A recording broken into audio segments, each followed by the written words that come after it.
Salam alaikum wa rahmatullahi ta'ala wa barakatuhu, que la paix soit avec vous. J'espère de tout mon cœur que cette semaine sera jusqu'à la fin une très bonne semaine et que le Père Nawel vous apporte beaucoup de choses, si vous y croyez bien sûr. Trêve de plaisanterie. J'ai remarqué que tout enregistrement où il y avait insultes, bagarres, des histoires, lui il a dit que l'autre il a dit, était réprisé. Et pour les informations qui sont un petit peu compliquées, il y a toujours un recul. Et pour les discussions stables, où il y a une compréhension simple des choses de la vie, pas que l'islam, mais les choses de la vie, parce que l'islam c'est quoi ? C'est les choses de la vie, c'est un mode de vie dans lequel on est. On va vivre avec ça pour que ça soit facile. Non, il faut qu'il y ait un scandale, il faut qu'il y ait un truc. Tu peux atteindre des vues incroyables parce que les gens aiment le spectacle. Partout où tu iras, tu te promènes dans les temps passés, que ce soit du premier homme jusqu'à la fin, le spectacle est la seule ou le seul divertissement que les gens aiment, c'est regarder les autres périr. Regarder les autres pour qu'on puisse satisfaire notre besoin de rire ou de regarder. C'est ce que Dieu n'aime pas. Si vous avez compris ça, vous allez comprendre que un monsieur qui s'appelle Gaddafi n'est pas aussi con que ça. Le Gaddafi, il n'est pas aussi con que ça. Je le défends pas, je suis pas en train de nettoyer le monsieur comme je vous l'ai dit l'autre fois. Pas du tout. Mais il y a des moments où il prononce des mots simples. Pour les gens, ils sont ridicules, on va se moquer de lui. Mais la simplicité dans l'explication donne une image que les gens n'aiment pas. Ils aiment le compliqué et surtout, ils aiment tout ce qui est insulte, tout ce qui est... Il a dit, pourquoi il y a 50 000 personnes, c'est un chiffre aléatoire, on est bien d'accord, il n'a pas dit ce chiffre-là. C'est moi qui viens de l'inventer pour pouvoir mettre l'exemple que je vous donne en place. 50 000 personnes qui regardent et 11 personnes qui courent derrière un ballon. Pourquoi ? C'est pas juste. C'est pas juste. Tout le monde doit avoir un ballon, tout le monde doit courir pour satisfaire. Il a oublié que les 50 000, ils n'aiment pas courir. Ils aiment voir les autres courir. Ils aiment voir les autres tomber pour qu'ils puissent se régaler. Sunnat Allah, non. On ne va pas mettre ça sur le dos d'Allah. Quelqu'un est venu, on l'a emmené à Omar ibn Khattab. Toujours, je vous parle de Omar parce que c'est lui qui a mis les bases. Napoléon Bonaparte, sachez-le, Napoléon Bonaparte a traduit. Je vous le dis maintenant et je suis à la hauteur de la responsabilité de ce que je raconte maintenant là. Et celui qui vous dit le contraire, il vous ment. Napoléon Bonaparte, quand il est allé en Égypte, il a rapporté les livres de l'administration de Omar. Et il les a traduites. Il les a traduites et il les a mis en place. Sachez qu'en France, le chômage, la maison des animaux en retraite, le Parlement européen, tout ce qui a été en place et qui est en place jusqu'à aujourd'hui, le système de la retraite, le système de la réforme, les élus, tout ça, c'est ce qu'on appelle la loi de Omar el-Farouk. Il s'appelle el-Farouk, celui qui va mettre un trait d'union entre ce qui se fait et ce qui ne se fait pas. Est-ce que les autres califes n'ont pas fait ? Si, les autres califes ont fait, mais chacun a fait ce qu'il doit faire. Je vous explique ça, puis on rentre directement dans le sujet d'aujourd'hui, Inch'Allah, qui sera facile à comprendre si vous le voulez bien. Ça ne reste qu'une discussion, et ça ne reste qu'une, si vous voulez, une vue d'ensemble sur des points cardinaux qui nous ont imposés, mais qui ne sont pas vraiment vrais. Abu Bakr, le premier calife, c'est le gendre du prophète sallallahu alayhi wa sallam, était connu pour être très sensible. Où on va le mettre dans cette continuité du prophète sallallahu alayhi wa sallam qui doit mourir parce que c'est un être humain? On va le mettre en avant. Pourquoi? Parce que les gens vont perdre le prophète. Il y aura beaucoup et énormément de choses qui vont se passer, et ils se sont vraiment passées. C'est ce qu'on appelle Hurub al-Radda, les guerres des gens qui se sont rétractés.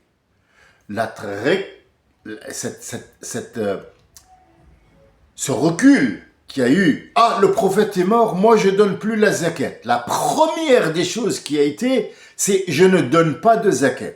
La deuxième, c'est que il y a des gens qui se sont, comme Moussaïlam al-Kadhab, il y a une femme, 2 autres personnes, qui se sont prétendus prophètes. Ils ont dit, oh là là, attends, on a une révélation, on est prophète. Et ils se sont rétractés. D'autres ont dit, nous on va rester musulmans, mais on ne veut plus vos lois. Que faut-il pour ces gens-là? Est-ce qu'il leur faut le bâton? Non, ils sont sur le coup du choc. Et le coup du choc fait en sorte que, quand on est choqué, tu ne vas pas à quelqu'un le prendre dans tes bras parce qu'il est choqué. Tu ne sais pas sa réaction. Donc reste un petit peu éloigné et attends ce choc qui ne durera pas longtemps. Et au moindre geste qu'il va faire pour que tu saches qu'il est revenu à lui-même, c'est à ce moment-là que tu lui parles, pas avant, parce qu'il pourrait, dans un geste dont il n'est pas conscient, de te tuer, taper, te pousser, t'insulter, on ne sait pas. Une femme était sur la tombe de son mari, elle pleurait son mari dans une guerre, le prophète passait par là. Il lui a dit, ya amat Allah, arrête de pleurer, arrête de faire ça. Elle lui a dit, laisse-moi tranquille. Tu ne sais rien de moi et tu ne sais même pas ce que je suis en train de faire et pourquoi je suis en train de faire. Alors laisse-moi tranquille. Il ne lui a pas parlé, il est retourné et ça se passe à Médine. Peu importe qui est la dame, peu importe qui est le monsieur qui est mort, peu importe comment il est mort, ce qui nous importe c'est qu'est-ce qu'il faut au moment où les gens perdent quelqu'un ou perdent quelque chose ou perdent un repère. Il leur faut. Elle a continué, elle a pleuré les larmes de son corps. Et puis après, elle a dit, je vais voir ce prophète pour lui dire que mon mari, il est mort. Comment je comprends pas et je veux pas. Elle rentre, elle dit, où il est ce Mohammed là que je veux lui parler. Sachez que les gens avant ne connaissaient pas Mohammed. Ce n'est pas une élection municipale hein, où il y a des photos, on connaît, c'est lui.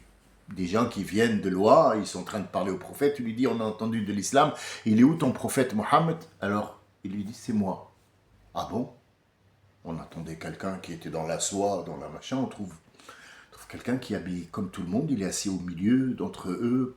S'il n'y avait pas cet éclat, on ne dirait pas, on ne le dirait pas. Et ça... c'est la grandeur de l'homme qu'il est, l'homme qu'il est, pas moi. Moi, je suis un homme, je suis une merde à côté, je vous le dis tout de suite. Je suis une grosse merde devant ce que je suis en train de vous expliquer. On essaye, mais bon, à y arriver, je crois pas, personne n'arrivera à la cheville du prophète sallallahu alayhi wa sallam. Elle lui a dit, mais c'est toi qui es tout à l'heure. Ah, excuse-moi, je ne croyais pas que tu étais le prophète. Il lui a dit, le prophète ou un autre qui te dit la même chose, c'est pareil. Un quart d'heure, tu as le droit à un quart d'heure. Oui, tu as le droit à un quart d'heure. La loi, que dit la loi en France? Légitime défense quand? Quand est-ce que la légitime défense est prise en compte? À la première seconde pour te défendre. Tu as fait ça, hop, il est mort. Quand? La première.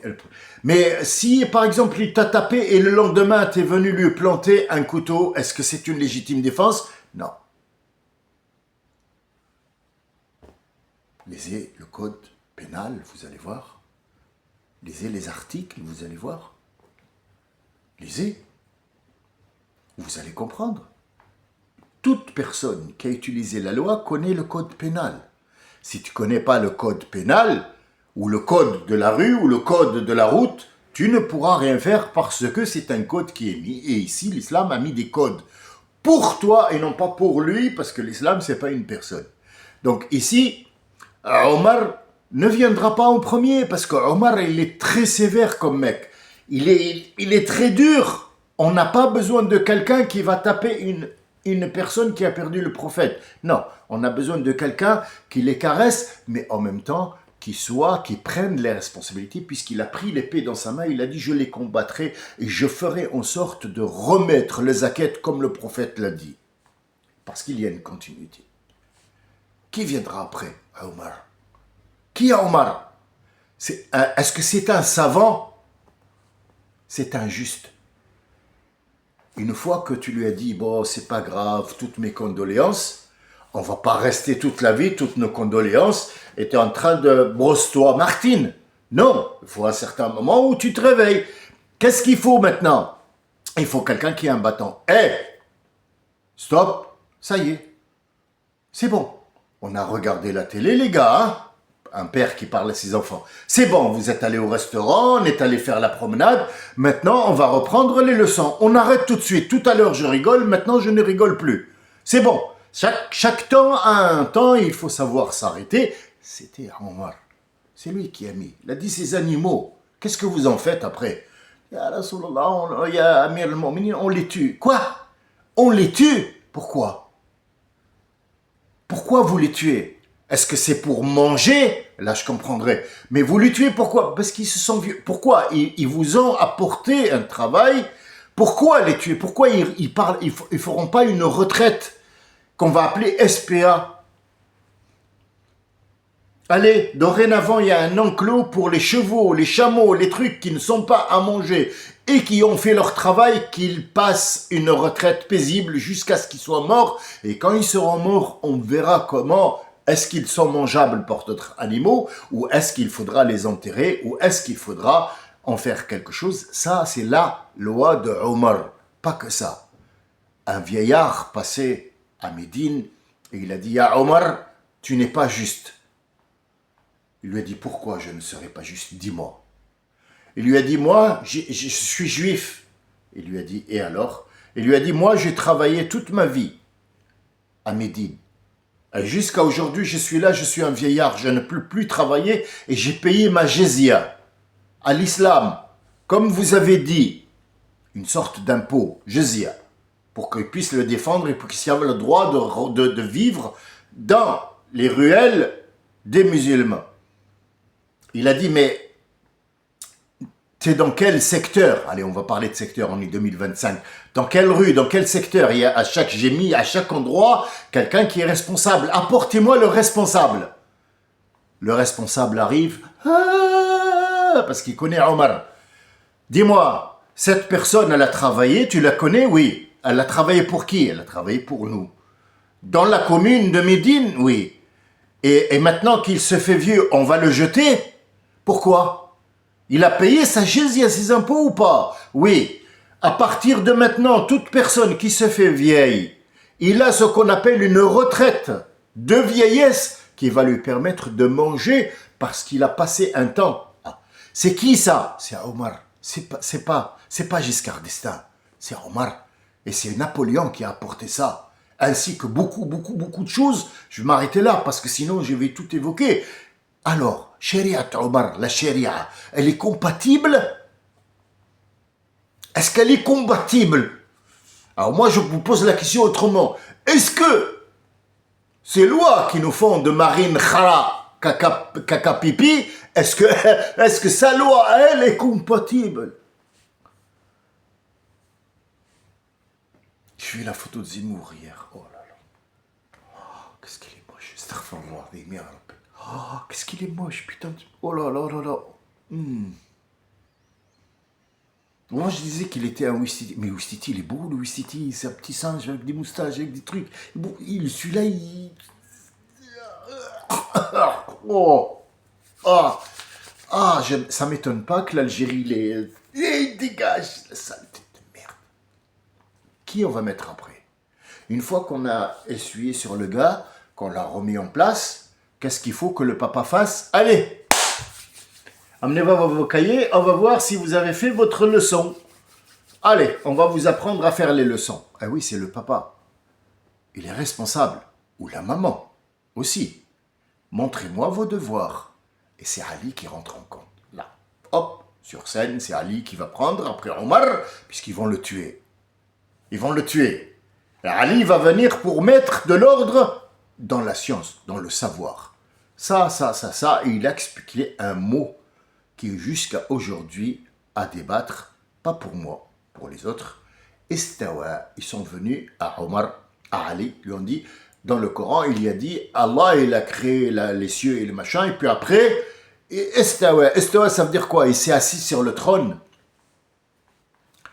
La question,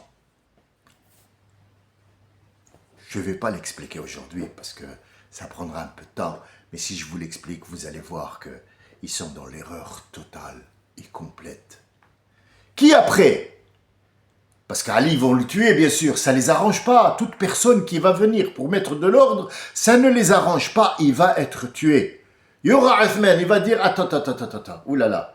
Alors, rassemblez-moi tous ces lois et ce Coran, on va le mettre en place. Qui lui a dit? Il a été guidé par le Seigneur Hassan. Il va mettre ce Coran-là, qu'on connaît aujourd'hui comme on le connaît, dans un manuscrit en entier.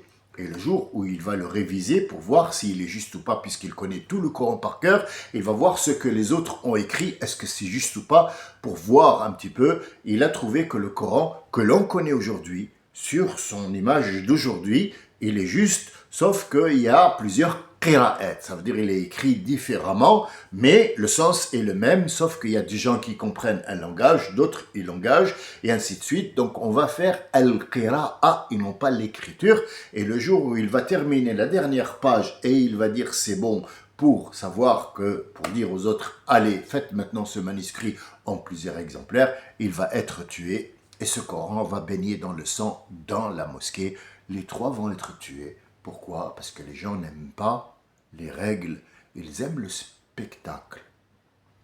Ils aiment le spectacle.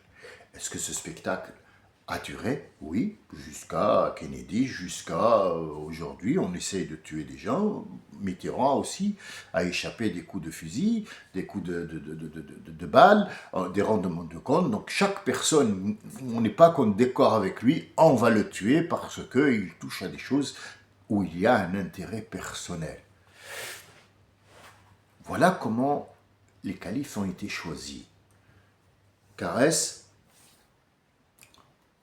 voilà, toujours poliment, puis après c'est attention, mise en garde, mettre les choses en place, et puis après lui donner des lois qu'il doit savoir, qu'il doit connaître, puis après mettre ça dans un guide pour que les autres qui suivront sauront comment, la façon d'éduquer des enfants. Allimuhum abna'a khams, abna'a saba' wadribuhum alayha abna'a ashr.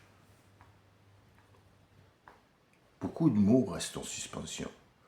Beaucoup de choses que l'on ne connaît pas, des choses que l'on ne connaît pas, sont pour nous maintenant des choses bizarres. Et pourtant, quand tu t'y réfléchis, tu te dis, mince, mais je ne connais pas en fait l'islam. Je ne connais pas ce truc simple qui me simplifie la vie et on m'a dit, ça va être compliqué, dur, ça va être, oulala, attends, quand tu fais l'oudou, tu fais ça et tu fais ça, et ninja, et puis après, cabriole, tu descends, comme dirait Franck Dubosc, t'atterris sur Cindy dans l'Atlantique et tu vas, oh là là là, grave. Et alors le gars, il a le truc sur la tête de l'Arabie Saoudite et il fait ça. Et vous devez payer, et vous devez donner, et vous devez... Je ne dois rien à personne. Je ne dois rien à personne. Il y a des lois que le prophète a mis, que ses compagnons, 4. Et à 4, on s'arrête. Après 2 siècles encore, il y en aura un troisième, un cinquième qui va apparaître. C'est le petit-fils de Omar qui va reprendre de nouveau et essayer de tout remettre à plat. Et il a réussi. Après sa mort, on va virer vers le cauchemar des sultans, des Ottomans, jusqu'à aujourd'hui. On est dans ce qu'on appelle une bouche d'égout. Il faut en sortir, mes frères. Il faut en sortir. L'islam est facile. Facile. Ne te complique pas la vie. Vis comme Dieu t'a dit. Ne m'interdis pas de manger. Ne m'interdis pas de vivre comme je peux vivre et je veux ou je dois vivre. Ne me mets pas un trait où toi tu veux que je passe dedans parce que ça t'arrange toi.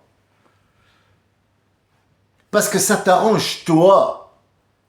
On est en train de raconter des histoires, mais à dormir debout, vous n'avez même pas idée. Ah, c'est chir. Moi, personnellement, sur l'île de la Réunion, il y a eu des gens qui sont venus chez moi pour me poser des questions. J'avais honte de ce que j'entends. J'avais honte. Je dis, excusez-moi, moi je suis personne. Excusez-moi, je ne suis pas un moufti, je suis pas un chir. Mais si vous voulez qu'on discute de la chose, mais je veux en discuter d'humain à humain et non pas d'un chir à quelqu'un. Arrêtez d'aller vous consulter quelqu'un pour savoir est-ce que quand j'ai fait l'amour avec ma femme, j'ai fait tel et tel. Qu'est-ce que c'est que ces conneries? C'est quoi ces conneries-là? C'est pas logique. C'est pas logique. Ça veut dire que tu es l'esclave de quelqu'un. Et là, l'islam est venu pour enlever l'esclavage, pas pour le remettre. Pas pour prendre l'esclavage et le refaire dans une autre couleur. Si tu prends quelque chose, tu vas t'en débarrasser. Tu te dis, ouais, cette voiture, elle me plaît plus, je la jette. C'est une, je sais pas, moi, je ne vais pas nommer de marque, mais c'est une carrée, moi, je veux une ronde. Et alors, le gars, il vient, il l'a peint en noir. Il te dit, tiens, maintenant, elle est noire. Ah, elle est noire, c'est bien. Non, mais tu as demandé une ronde. Je n'ai pas demandé la carrée de la repeindre. C'est ça, le problème. Le problème, c'est que ces lois qui viennent et qui s'imposent, ils sont très très compliqués pour les gens. Très compliqués. Il y a l'histoire de rabaisser la dame parce que c'est une dame. Je parle de femme, pas de clown. Parce qu'il y a une différence entre une femme et un clown. Est-ce que la femme a le droit de se maquiller pour son mari? Oui. Qui a le droit de la voir? Oh là là, sur Tennessee, tu vas voir. Son père, le beau-père, le mari, son frère. Il y a beaucoup de gens où elle peut être libérée. Mais quand elle sort, elle doit se respecter pour ne pas attirer l'attention sur elle et ne pas donner des envies comme ça. Moi, ma femme, tout le monde, je suis associé avec tout le monde dans ma femme. Tout le monde dans le train regarde ma femme avec une envie. Est-ce que c'est logique? Et c'est pareil pour l'homme. Parce que si tu parles de la femme, t'es qui toi? T'es qui? Toi, t'es qui? T'es un homme. D'accord. Un homme, ça fait quoi? Ben, ne te fais pas jolie pour les autres femmes. Fais-toi jolie pour la tienne. Et elle se fait jolie pour toi. Mais est-ce qu'on peut sortir? Mais bien sûr que tu peux sortir. Mais est-ce que j'ai le droit de m'habiller? Mais bien sûr que tu t'habilles. Mais habille-toi, écoute de la musique, mange, travaille, va, te promène-toi, amène ta femme, allez. Mais ne me fais pas un cirque Pinder. Le cirque Pinder, il me manque que le nez rouge. C'est pas beau. C'est pas beau du tout. Tout ça, c'est un commerce. Tout ça, c'est un commerce. Le problème, c'est que les gens, ils le savent. Et ils adorent ce spectacle. Moi, ce qui me révolte quelque part, là, je suis en train de raconter de tout.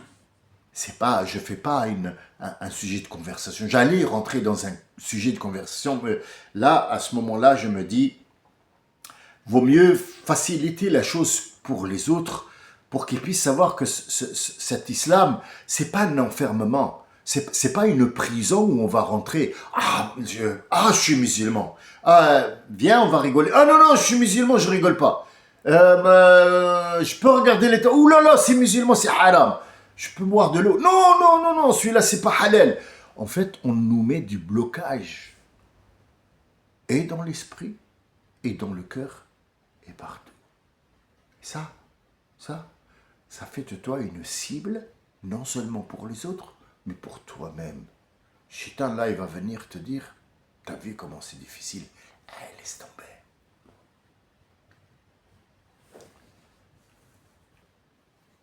Pourquoi on fait le 25 décembre, le jour où on se fait des compliments et on s'aime?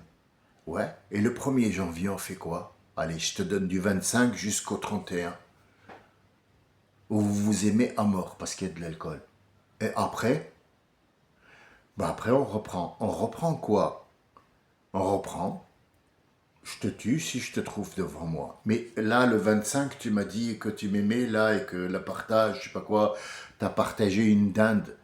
Et pourquoi tu partages pas avec moi le 1er décembre, au 2, 3, 4 décembre, janvier, février, mars, avril, mai, juin, jusqu'à 25, on dit, voilà, tu as vu toute l'année, et ben on recommence l'année prochaine, par exemple. Ah non, non, non, c'est un jour d'amour. Et donc tu veux que moi, je t'aime un jour, enfin une nuit, avec de l'alcool, bien sûr. C'est compliqué tout ça. Pourquoi compliqué? Parce qu'en fait, tu dois rester dans l'ignorance, cette ignorance-là où tu te poses des questions et tu reviens à quelqu'un pour te référer à lui. Dis-moi, c'est cher. Et lui, il est... Oh là là, attention, il s'adresse à moi, c'est moi cher. Hop, hop, hop, hop, hop, attention, attention. Oui, non, non, ne me regarde pas dans les yeux. Baisse les yeux, agenouille-toi. Oui, qu'est-ce que tu veux, mon enfant? Attends que je te bénisse. Au nom de la tante du Seigneur et de la voisine du président qui habite à côté, je te baptise. Baptise. Tu me quoi? Tu me débaptises? Moi, je t'encule. Enfin, c'est quelque chose que tu fais d'habitude pour les gamins. Quand ils viennent... excuse-moi, hein, c'est une vérité. Dis-moi, qu'est-ce que tu veux? Je peux manger des pommes? C'est des pommes comment? Galia? Galia? Oui, Galia, c'est pas péché. C'est pas péché, Galia. Ouais, ouais, non, non, non. Mais les vertes, c'est péché. C'est péché, parce que c'est pas moi qui les vends. On n'a pas ça dans l'islam. Tu vis ta vie. Fais en sorte de vivre toujours. Fais en sorte de vivre toujours. C'est la recommandation dans le prophète. Fais en sorte de vivre toujours. Mais rappelle-toi que demain tu meurs.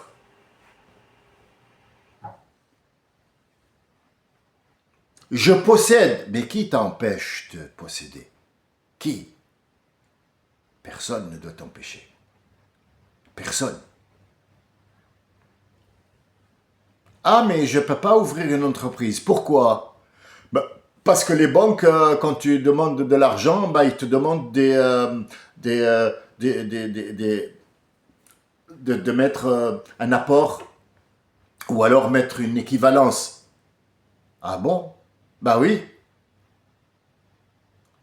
T'as lu le Coran? Ah oui, je l'ai lu. T'es sûr? Ah oui.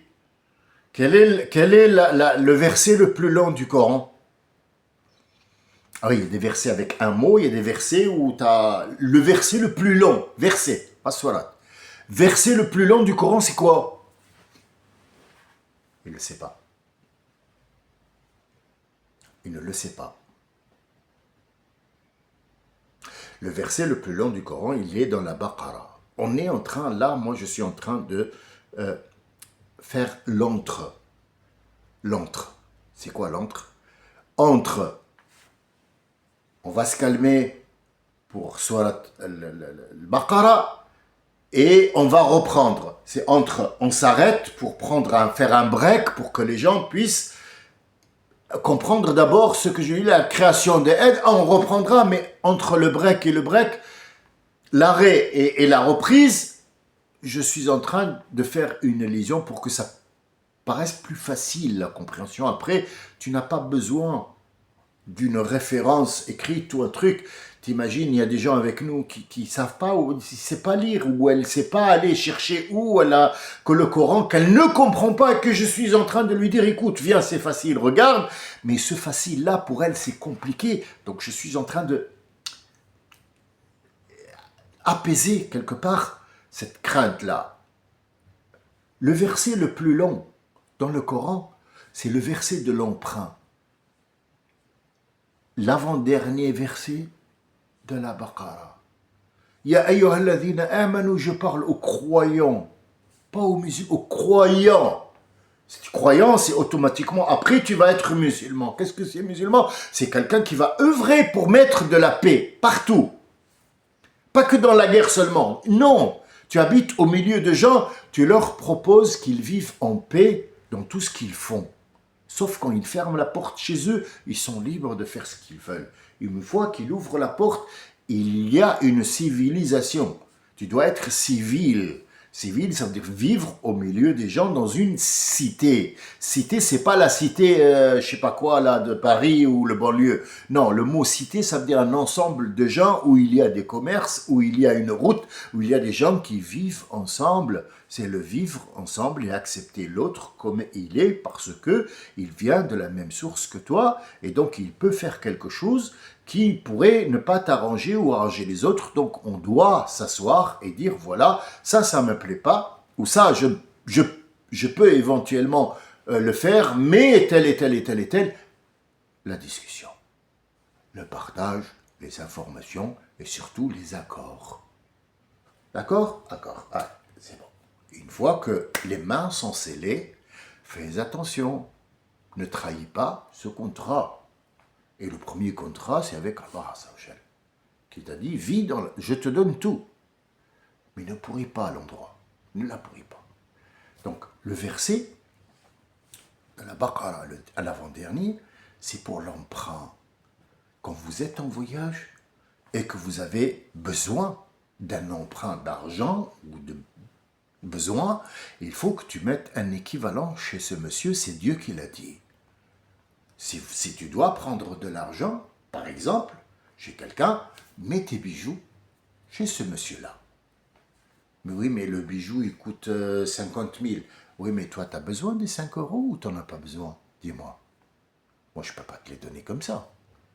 Je vais te donner 5 € et ton bijou, il coûte 3 000. Mais ton bijou reste chez moi. C'est Dieu qui l'a dit. Oui, on est frères, mais bien sûr qu'on est frères. Oui, on est frères du même, du papa et maman. Oui. Oh, mais je suis ton frère. Non, tu es mon frère, ça c'est une évidence. Mais te donner 5 € juste parce que tu m'as dit demain je te les rends, je suis pas sûr que demain tu es là. Et deuxièmement, Dieu il a dit, prends rihan maqbouda. Rihan maqbouda. Donne-moi quelque chose en échange, s'il te plaît.